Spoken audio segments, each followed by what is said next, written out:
നമസ്കാരം. മഴത്തോരു മുമ്പേ സീരിയലിന്റെ ഇനി വരാൻ വേണ്ടി പോകുന്ന ഒരു എപ്പിസോഡിന്റെ റിവ്യൂ വിശേഷമാണ് കേട്ടോ പറയുന്നത്. ബാലചന്ദ്രൻ ഒരു ദിവസം കടയിലേക്കാണെന്ന് പറഞ്ഞ് വീട്ടിൽ നിന്ന് ഇറങ്ങുന്നുണ്ട്. പക്ഷേ രാത്രിയായിട്ടും ബാലചന്ദ്രൻ തിരിച്ചു വരാൻ വേണ്ടിയിട്ട് വൈകുന്നത് എന്താണെന്നുള്ള കാര്യം അന്വേഷിച്ച് നമ്മുടെ വൈജയന്തി ആണെങ്കിൽ കടയിലേക്ക് വിളിക്കുന്നുണ്ട്. കടയിൽ വിളിക്കുന്ന സമയത്ത് അവിടെ രാവിലെ വന്ന് ഒരു 10-15 മിനിറ്റ് മാത്രമേ ബാലചന്ദ്രൻ നിന്നിട്ടുള്ളൂ എന്നുള്ള കാര്യം നമ്മുടെ വൈജയന്തി തിരിച്ചറിയുവാണ്. എവിടെയായിരിക്കും ബാലചന്ദ്രൻ പോയിട്ടുണ്ടാവുക എന്നുള്ള കാര്യത്തെക്കുറിച്ച് ആലോചിച്ച് വൈജയന്തി ഭയങ്കര ടെൻഷനാണ്. മറ്റൊന്നും കൊണ്ടല്ല, വൈജയന്തിക്ക് അറിയാം ഒരുപക്ഷെ അലീനയെ കാണാൻ വേണ്ടി പോയതായിരിക്കോ എന്നുള്ളൊരു ഡൗട്ടുണ്ട്. അത് തന്നെയായിരിക്കും എന്നുള്ള വിശ്വാസത്തിലാണ് ആളാകെ കലിപ്പിൽ ഇങ്ങനെ നിൽക്കുന്നത്. ഒടുവിൽ ബാലചന്ദ്രനാണെങ്കിൽ രാത്രിയിൽ തിരികെ എത്തുകയാണ്. വന്നോടനെ തന്നെ ചോദ്യം ചെയ്യാൻ വേണ്ടിയിട്ട് ആരംഭിക്കുന്നുണ്ട്. ഇവിടെ നിന്ന് കടയിലേക്കാണെന്ന് പറഞ്ഞു പോയിട്ട് 10 മിനിറ്റ് പോലും കടയിൽ നിൽക്കാതെ അത്ര ധൃതി പിടിച്ചിട്ട് നിങ്ങൾ എങ്ങോട്ടാ പോയിരുന്നത് എന്നുള്ള കാര്യമൊക്കെ ചോദിച്ചിട്ട് വൈജയന്തി ബാലചന്ദ്രനെ ചോദ്യം ചെയ്തുകൊണ്ടിരിക്കുകയാണ്. ബാലചന്ദ്രനാണെങ്കിൽ കള്ളം പറയേണ്ട കാര്യമൊന്നുമില്ലല്ലോ. അതുകൊണ്ട് തന്നെ താൻ കുളത്തൂർ പുഴയ്ക്ക് പോയതായിരുന്നു എന്നുള്ള കാര്യം നമ്മുടെ ബാലചന്ദ്രൻ വ്യക്തമാക്കുന്നുണ്ട്. ഉടനെ നമ്മുടെ രോഹിത് ആണെങ്കിൽ അച്ഛൻ എന്തിനാ ഇങ്ങനെ മടിക്കുന്നത്, അലീന ചേച്ചിയെ കാണാൻ വേണ്ടി പോയതാണെന്നുള്ള കാര്യം പറഞ്ഞാൽ പോരേന്ന് ചോദിക്കുവാണേ. അലീനയെ കാണാൻ വേണ്ടിയിട്ടാണ് പോയെന്നുള്ള കാര്യം ബാലേന്ദ്രന്റെ വായിൽ തന്നെ വീഴുമ്പോഴേക്കും വൈജയന്തി കിടന്ന് ഉറഞ്ഞു തുള്ളുവാണ്. ബാലേന്ദ്രനെ കൊണ്ട് നിർബന്ധിച്ച് വൈജയന്തി കാര്യങ്ങളെല്ലാം പറയിപ്പിക്കും എന്നുള്ള രീതിയിലുള്ള ക്വസ്റ്റ്യൻസ് ഒക്കെയാണ് കേട്ടോ ചെയ്തുകൊണ്ടിരിക്കുന്നത്. പക്ഷെ ബാലേന്ദ്രനാണെന്നുണ്ടെങ്കിൽ കൂടുതലൊന്നും പറയാതെ മൗനത്തോടു കൂടി തന്നെ മുറിയിലേക്ക് പോവുകയാണ് ചെയ്യുന്നത്. ബാലേന്ദ്രൻ എന്തായിരിക്കും അങ്ങനെ പോയത്, എന്തുകൊണ്ടായിരിക്കും അമ്മയുടെ ചോദ്യങ്ങൾക്കൊക്കെ മറുപടി നൽകാത്ത എന്നുള്ള കാര്യമൊക്കെ വിചാരിച്ച് അച്ഛൻ മുറിയിലെത്തുമ്പോഴേക്കും രോഹിത്തും പുറകെ തന്നെ ചെല്ലുന്നുണ്ട് കേട്ടോ. എന്നിട്ട് അച്ഛനടുത്ത് ചോദിക്കുന്നുണ്ട്, കാര്യങ്ങളൊക്കെ അമ്മ പറയുന്നത് പോലെയാണോ അല്ലെങ്കിൽ അതിൽ മറ്റെന്തെങ്കിലും ഉണ്ടോ എന്നുള്ള കാര്യങ്ങളെ കുറിച്ചൊക്കെയാണ് നമ്മുടെ രോഹിത്തിന് അറിയേണ്ടിയിരുന്നത്. അതിൽ ഒന്നാമത്തത്, എന്തുകൊണ്ടാണ് അലീന താമസിക്കുന്നിടത്തേക്ക് തങ്ങളെ കൊണ്ടുപോകാത്തത്, അല്ലെങ്കിൽ എവിടെയാണ് അവൾ താമസിക്കുന്നത് എന്നുള്ള കാര്യത്തെക്കുറിച്ച് വ്യക്തമാക്കാത്തത്. പിന്നെ ഉള്ളത്, അമ്മയുടെ കൂടെ എന്തുകൊണ്ടാണ് അച്ഛൻ ഒരുമിച്ച് ഒരു മുറിയിൽ കഴിയാത്തത് എന്നാണ്. രോഹിത് രണ്ടാമത് ചോദിച്ച ചോദ്യത്തിനാണ് ആദ്യം ബാലേന്ദ്രൻ ഉത്തരം നൽകുന്നത് കേട്ടോ. ഞങ്ങൾ തമ്മിൽ ഇനി എന്തായാലും പഴയതുപോലെ ഒരു ബന്ധം സാധ്യമല്ല, അതുകൊണ്ടാണ് താൻ താഴേക്ക് വരാത്തത് എന്നാണ്. ഒരിക്കലും എന്ന് രോഹിത് ചോദിക്കുമ്പോ ഒരിക്കലുമില്ല. ഇതും അതുപോലെ തന്നെ അലീന ചേച്ചിയുമായിട്ട് എന്തെങ്കിലും ബന്ധമുണ്ടോ എന്നുള്ള കാര്യം രോഹിത് ചോദിക്കുന്നുണ്ട്. ഉണ്ട്, ബന്ധമുണ്ട്. അത് എന്താണെങ്കിലും അച്ഛാ എന്റെ അടുത്ത് പറ എന്ന് രോഹിത് നിർബന്ധിക്കുന്ന സമയത്ത് അത് പറയുകയല്ലാതെ മറ്റൊരു മാർഗം ഇല്ലാതെ ആവുകയാണ് കേട്ടോ ബാലചന്ദ്രന്. പറയാൻ വേണ്ടിയിട്ട് അച്ഛൻ ബുദ്ധിമുട്ടുണ്ട് എന്നുള്ള കാര്യം മനസ്സിലാക്കിയ രോഹിത് ആണെന്നുണ്ടെങ്കിൽ അച്ഛന് ബുദ്ധിമുട്ടാണെന്നുണ്ടെങ്കിൽ പറയണ്ട എന്ന് പറയുകയാണെ. പറയുന്നതും അതുപോലെ തന്നെ പറയാതിരിക്കുന്നതും തനിക്ക് ബുദ്ധിമുട്ടുണ്ടാക്കുന്ന കാര്യം തന്നെയാണ്. എങ്കിലും താൻ പറയാം. ആദ്യം തന്നെ ബാലേന്ദ്രൻ പറഞ്ഞു തുടങ്ങുന്നത് വൈജയന്തിയും അതുപോലെ തന്നെ ബാലേന്ദ്രനുമായിട്ടുള്ള ബന്ധം തുടങ്ങുന്നത് അവിടെ നിന്നാണ്. ചെറുപ്പം മുതലേ വൈജയന്തിയുടെ വീട്ടിലാണല്ലോ ബാലേന്ദ്രൻ ജോലിക്ക് നിന്നിട്ടുണ്ടായിരുന്നത് കുടുംബസമേതം. അതുകൊണ്ട് തന്നെ ആ സമയത്ത് വൈജയന്തിയോട് ബാലേന്ദ്രന് ഒരു ഇഷ്ടം ഉണ്ടായിരുന്നു. അത് പ്രകടിപ്പിച്ച സമയത്ത് ആ വീട് വിട്ട് എല്ലാവർക്കും പോകേണ്ടി വരികയാണ്. അതിനുശേഷമാണ് ബാലേന്ദ്രൻ ഗൾഫിൽ പോയതും അവിടെ വെച്ചിട്ട് പൈസ ഉണ്ടാക്കുകയും ഒക്കെ ചെയ്തത്. പൈസയെല്ലാം ഉണ്ടാക്കി തിരിച്ചു വന്നതിന് ശേഷം ബാലേന്ദ്രന്റെ മനസ്സിൽ വൈജയന്തിയെ കല്യാണം കഴിക്കണം എന്നുള്ള മോഹം ഉണ്ടായിരുന്നു. അത് വീട്ടിൽ പ്രകടിപ്പിച്ചപ്പോൾ ആദ്യം വൈജയന്തിയുടെ വീട്ടുകാര് കുറച്ച് എതിർപ്പൊക്കെ കാണിച്ചെങ്കിലും പിന്നീട് അവര് ആ കല്യാണം വലിയ ആഘോഷത്തോടു കൂടി തന്നെ നടത്തി തന്നു. അന്ന് ഞാൻ വിചാരിച്ചത് വൈജയന്തിക്ക് തന്നെ ഇഷ്ടമായിരുന്നു എന്നാണ്. പിന്നീടാണ് അവൾക്ക് അതിൽ സമ്മതം ഉണ്ടായിരുന്നില്ല എന്നുള്ള കാര്യം താൻ തിരിച്ചറിയുന്നത്. അതൊക്കെ വേറെ കാര്യം. എന്തായാലും ശിവശങ്കർ മേനോനും അതുപോലെ തന്നെ ഗംഗാധരനും കൂടി ചേർന്നിട്ട് തങ്ങളുടെ വിവാഹം നല്ല ഭംഗിയായിട്ട് തന്നെ നടത്തി തന്നു.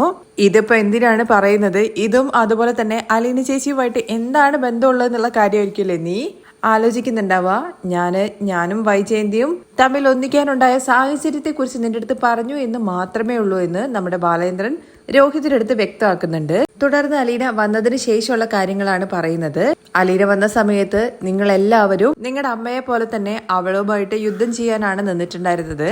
നീയും അതുപോലെ തന്നെ ഹരിയും കൂടി ചേർന്നിട്ട് അവളെ ഉപദ്രവിക്കാൻ വേണ്ടി ശ്രമിച്ച കാര്യങ്ങളെ കുറിച്ചൊന്നും ഞാൻ പ്രത്യേകിച്ച് പറയേണ്ട കാര്യമില്ലല്ലോ. ഇതൊന്നും ഞാൻ നിന്നെ ഓർമ്മിപ്പിക്കാനോ നിന്റെ മനസ്സ് വിഷമിപ്പിക്കാനോ പറഞ്ഞതല്ല. ഒന്നും പറഞ്ഞ് നിന്നെ കുത്തി നോവിക്കാനല്ല. പക്ഷേ ഇനി പറയാൻ വേണ്ടി പോകുന്ന കാര്യങ്ങൾക്ക് മുന്നായിട്ട് ഇത് ഒരു ഓർമ്മപ്പെടുത്തൽ അത് ആവശ്യമാണ്. അവള് ഹോസ്പിറ്റലിൽ നിന്നും തിരിച്ചു വന്നതിന് ശേഷവും നീയും അതുപോലെ തന്നെ വൈജയന്തിയും കൂടി ചേർന്ന് അവളെ ഒരു ശത്രുവിനെ എന്ന് പോലെയാണ് കണ്ടിട്ടുണ്ടായിരുന്നത്. ഒരു ഗതിയില്ലാതെ അവള് ഇവിടുന്ന് പോകാൻ വേണ്ടി തീരുമാനിച്ചു. പോകുന്നതിന് മുമ്പായിട്ട് അലീന രേവതിക്കുട്ടിയെ വിളിച്ച് കാര്യങ്ങളെല്ലാം പറയുന്നുണ്ടായിരുന്നു. അലീനയുടെ ഓരോരോ പ്രവൃത്തിയിലും തനിക്കും ചില സംശയങ്ങളൊക്കെ ഉണ്ടായതുകൊണ്ട് തന്നെ താൻ അവളെ വീക്ഷിക്കാൻ വേണ്ടി തുടങ്ങിയിട്ടുണ്ടായിരുന്നു. അങ്ങനെ അലീനയും അതുപോലെ തന്നെ രേവതിക്കുട്ടിയും ഫോണിൽ സംസാരിച്ച ആ സംഭാഷണം അത് താൻ തന്നെ ആ ഫോണിനകത്ത് റെക്കോർഡിംഗ് ഓണാക്കി വെച്ചിട്ടുണ്ടായിരുന്നു.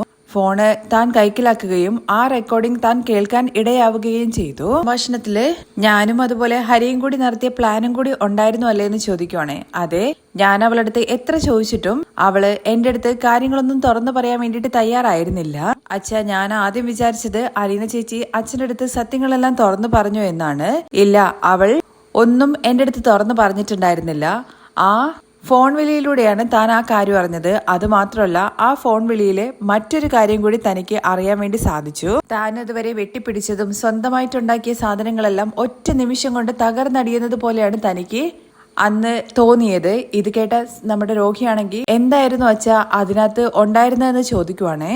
പക്ഷെ താൻ അറിഞ്ഞ സത്യമാണോ എന്നുള്ള കാര്യം അറിയാൻ വേണ്ടിയിട്ട് താൻ അന്നേ ദിവസം തന്നെ ഇവിടുന്ന് നീലഗിരിക്ക് പോയി ഗംഗേട്ടനെ കാണാൻ വേണ്ടിയിട്ട് അവിടെ ചെന്നിട്ട് ഞാൻ അദ്ദേഹത്തിൻ്റെ അടുത്ത് ഒരു ചോദ്യം ചോദിച്ചു. നിങ്ങളുടെ പെങ്ങള് കല്യാണം കഴിക്കുന്നതിന് മുമ്പ് ഒരു കുഞ്ഞിനെ പ്രസവിച്ചിരുന്നോ എന്ന്. ഇത് കേട്ട രോഹിത്താണെങ്കിൽ ആകെ ഞെട്ടിത്തെറിച്ച പോലെ ആവുകയാണ്. അച്ഛൻ എന്തൊക്കെയായി പറയുന്നത്? അച്ഛന്റെ സ്ഥിരകാല ബോധം നഷ്ടപ്പെട്ടോ എന്നൊക്കെ ചോദിക്കുന്നുണ്ട് കേട്ടോ. ഇത് കേട്ട ബാലേന്ദ്രനാണെങ്കിൽ ചിരിച്ചും കൊണ്ട് അതിന് മറുപടി പറയാൻ നിൽക്കാതെ ഗംഗേട്ടന് ഒഴിഞ്ഞു മാറാൻ വേണ്ടിയിട്ട് ഒരു ലൂപ്പ് ഹോൾ പോലും ഉണ്ടായിരുന്നില്ല. ഗംഗേട്ടൻ ആഗ്ര കണ്ടെയ്ൻമെന്റ് ജോലി ചെയ്യുന്ന സമയത്ത് അവിടെ ഒപ്പം വൈജയന്തി ഉണ്ടായിരുന്നു കുറച്ചു കാലം. അന്ന് ആ ആഗ്രയിലെന്ന് നമ്മുടെ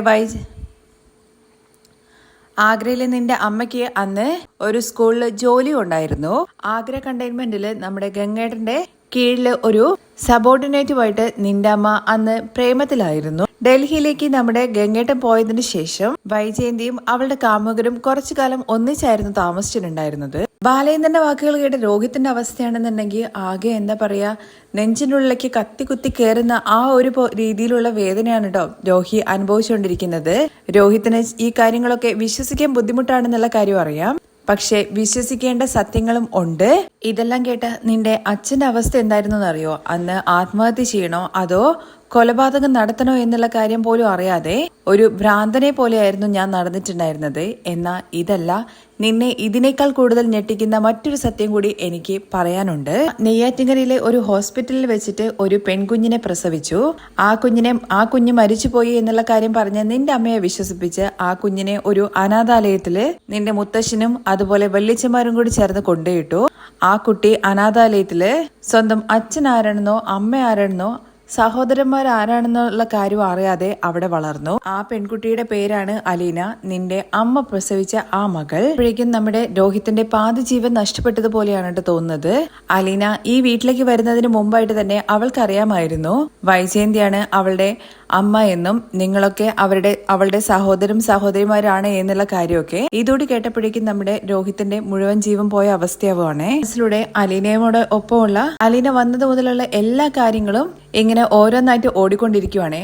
അങ്ങനെ കുറച്ച് സമയം കഴിഞ്ഞ് ആ ബെഡിനകത്തേക്ക് തല ഇങ്ങനെ താഴ്ത്തി കൈകൾ തലയിൽ വെച്ചുകൊണ്ട് കരഞ്ഞുകൊണ്ടിരിക്കുകയാണ് കേട്ടോ. രോഹിത് കരയുന്ന സമയത്ത് ബാലേന്ദ്രൻ അരികിലേക്ക് ചെന്നിട്ട് രോഹിത് എന്ന് പറഞ്ഞ് വിളിക്കുന്നുണ്ട്. അച്ഛൻ എന്തുകൊണ്ടാണ് ഇന്നേ വരെ എന്റെ അടുത്ത് ഈ കാര്യങ്ങളൊന്നും പറയാതിരുന്നതെന്ന് ചോദിക്കുന്നുണ്ട്.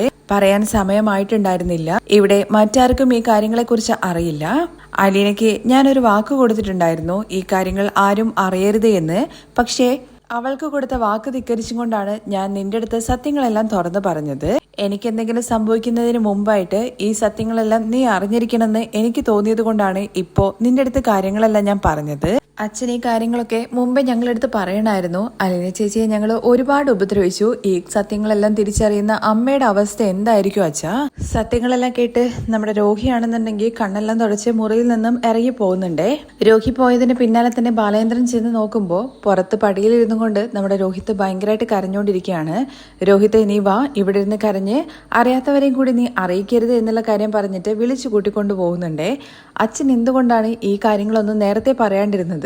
അച്ഛൻ പറഞ്ഞിട്ടുണ്ടായിരുന്നെങ്കിൽ ഈ പ്രശ്നങ്ങളെല്ലാം തീരില്ലായിരുന്നോ? ശരിയാണ്, പ്രശ്നങ്ങൾ നിങ്ങളതല്ലായിരുന്നു തീരും. കാരണം സ്വന്തം മകളെ വൈജയന്തി അംഗീകരിക്കും, നിങ്ങൾക്ക് നിങ്ങളുടെ ചേച്ചിയെ കിട്ടും. ആ സമയത്ത് നിങ്ങൾ എന്റെ കാര്യങ്ങളെ കുറിച്ച് ആലോചിച്ചിട്ടുണ്ടോ? വൈജയന്തിക്ക് പിഴച്ചുണ്ടായ മകളാണ് അലീന എന്നുള്ള സത്യം ലോകം അറിയുന്ന സമയത്ത് പിന്നെ ഈ അച്ഛൻ എന്താടാ ഒരു വിലയുള്ളത്? പിന്നെ എനിക്കൊരിക്കലും അവളുടെ ഭർത്താവായിട്ട് തുടരാൻ വേണ്ടിയിട്ട് കഴിയില്ല. അച്ഛനും അലീന ചേച്ചിയെ ഇഷ്ടമല്ല എന്നുള്ള കാര്യം ചോദിക്കുമ്പോൾ അതൊരിക്കലും വൈജയന്തിയുടെ മകളായതുകൊണ്ടോ നിങ്ങളുടെ സഹോദരി ആയതുകൊണ്ടോ ഉള്ള ഇഷ്ടമല്ല, അവളുടെ മനസ്സിന്റെ നന്മയും അവളുടെ സ്വഭാവ ഗുണങ്ങളും കൊണ്ടുള്ള ഇഷ്ടമാണ്. അത് മാത്രമല്ല, ഈ സത്യങ്ങളെല്ലാം തിരിച്ചറിയുന്ന നിമിഷം ഒരുപക്ഷെ നിന്റെ അമ്മ തന്നെ എന്റെ ഭാര്യാസ്ഥാനത്ത് നിന്ന് ഒഴിഞ്ഞു പോകും.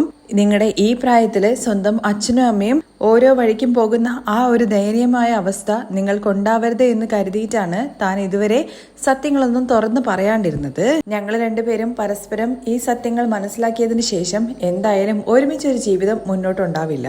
അല്ല അച്ഛാ, ഇപ്പോഴും അച്ഛൻ അലീന ചേച്ചി എവിടെയാണെന്നുള്ള കാര്യം പറഞ്ഞില്ലല്ലോ എന്ന് രോഹിത് ചോദിക്കുന്നുണ്ട്. അത് ഞാൻ പറയാം. നിന്റെ അമ്മയ്ക്ക് ആഗ്രയിൽ വെച്ചിട്ട് പട്ടാളക്കാരനുമായിട്ട് അടുപ്പുണ്ടായിരുന്നു എന്നുള്ള കാര്യം പറഞ്ഞില്ലേ?